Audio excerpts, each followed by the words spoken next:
A California imam is apologizing after he referred to Jews as filth. Watch.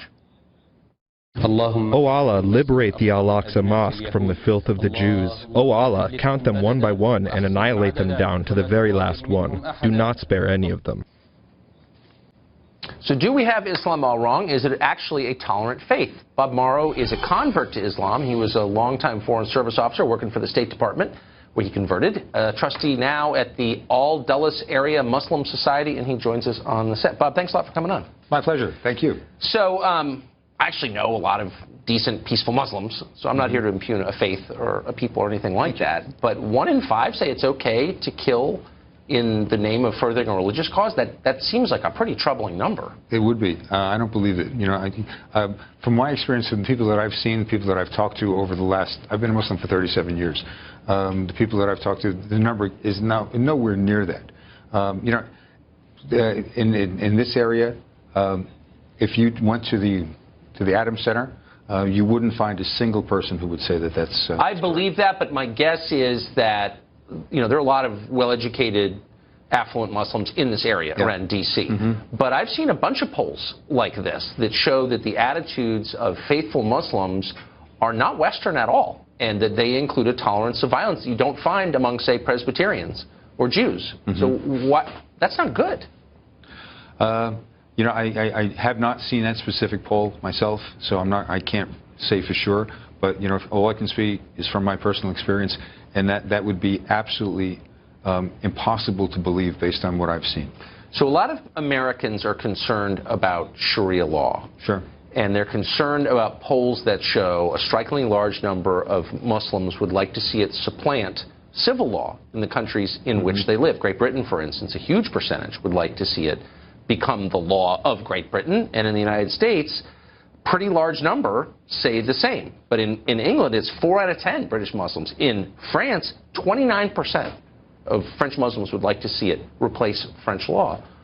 Why shouldn't that make Americans nervous as more Muslims move here? If those figures are accurate there, they're certainly not accurate here. I have not met any one person ever who would ever say that they want to supplant U.S. law. The majority of people who came here to the United States came here because they want to live in America. They want to live under the U.S. Constitution. They want freedom of religion. They want freedom of politics. They want the freedoms that are that every American wants. Sharia law for them is simply religious practice. Now, if you wanted to say that, you know, Muslims could not practice their religion here, for example, if they said, well, this is a Christian country, everyone has to pray on Sunday.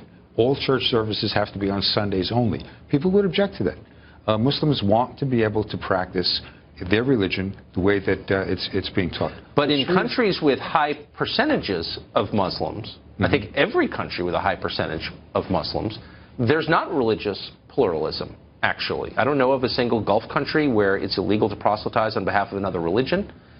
I think that in every Muslim-majority country in the world, non-Muslims are treated, have fewer rights. So why wouldn't that give Americans pause, again, as many Muslims are moving here? Not true. You know, there are many countries, Malaysia, for example, Indonesia, many countries that are Muslim majority enshrine the rights of other non-Muslim faiths. Now, in Malaysia, there are people, you will find people who will say, oh, no, you have to follow certain of the things that are more appropriate to Islam. But the majority of people there are not like that. You're always going to find some crazy people who want to. But wait a second. I mean, every Arab country, every single one has separate rights for Muslims and non-Muslims. In every single Christian majority country I'm aware of, religious pluralism is the law. So there's a massive difference in outlook. A lot of Muslims seem to see Islam not just as a religion, but as a political system. I mean, that seems real to me. Why deny that? Well, you know, you're talking about religious versus cultural attitudes. Okay. And in a lot of those countries, they are cultural attitudes. If you read the Quran specifically says that you must tolerate. There is no compulsion in religion. The 2nd chapter of the Quran specifically says that, and specifically enshrines the rights of other people for their religious practice, especially people of the book. So you often hear people say, well, Sharia is intolerant women are treated badly, gays are treated badly. And then you hear people say, no, actually, it's an early form of feminism and women are empowered. But then if you look at it, actually women have, in the Quran, fewer rights than men do. And that just seems incompatible with attitudes in the West right now. Well, but think about it. What were the attitudes in the West when the Quran was first revealed? Women didn't have any rights in the West. But in Islam, women had specific rights. They had the right to own property. They had the right to inherit property. They had the right to testify in courts. Those rights didn't come in the West until the 20th century. I think that's all true. But we're in the 21st century. I know. And things are very different now. Yeah. And so you still, for example, in countries governed by Sharia, see things like female testimony being less valuable than male testimony. Inheritance rights are different for daughters than they are for sons. Men and women are not treated equally under Sharia right now. So why is that not a problem if we're trying to assimilate a lot of Muslims into this country? Well, you know, are you saying it's a problem in those countries or a problem in the United States? I'm saying, look, I'm interested in America, and there's a massive effort on the part of the left to import a lot of Muslims here for whatever reason.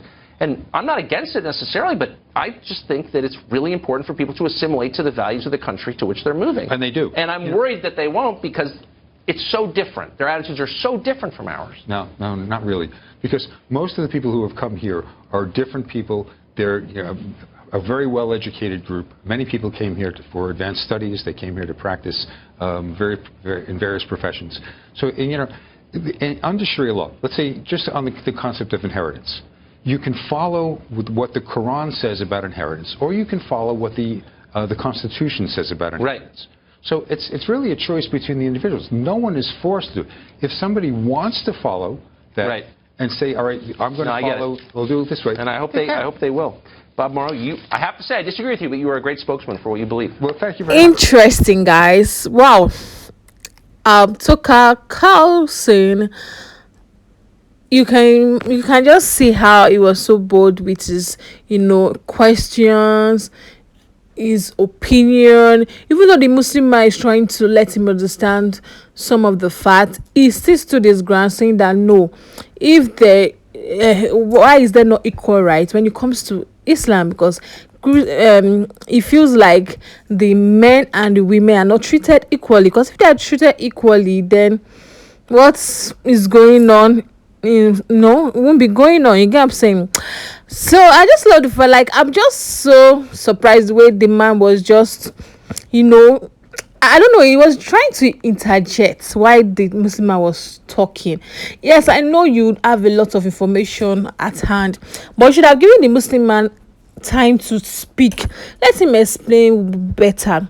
Yeah, making him feel as if what he's saying is not confident about what he's saying, because for one to sound confident, you have to give the person enough room to talk. But the host did not give him enough room to talk. He kept on, bringing his own opinion.